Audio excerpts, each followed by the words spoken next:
بسم اللہ الرحمن الرحیم۔ السلام علیکم۔ اللہ پاک کی ہر تخلیق کردہ مخلوق میں کوئی نہ کوئی پوشیدہ راز ضرور ہوتا ہے۔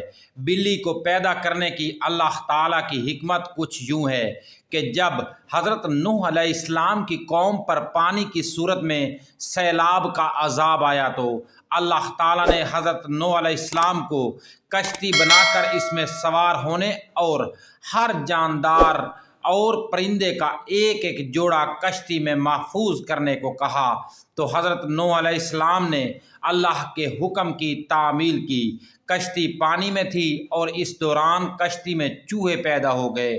انہوں نے کشتی میں موجود تمام اناج اور غلہ خراب کرنا شروع کر دیا۔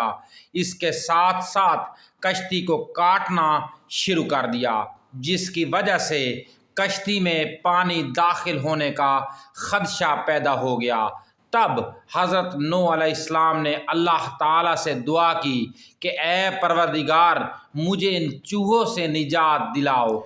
اسی وقت اللہ تعالیٰ نے حضرت نوح علیہ السلام کو حکم دیا کہ کشتی میں موجود شیر کی پیٹھ پر ہاتھ پھیرو۔ جب حضرت نوح علیہ السلام نے شیر کی پیٹھ پر ہاتھ پھیرا تو شیر کو زوردار چھینک آئی اور اس کی ناک کے دونوں نتنوں سے بلیوں کا ایک جوڑا نر اور مادہ کشتی میں گر پڑے، جنہوں نے کشتی میں سارے چوہوں کا صفایا کر دیا۔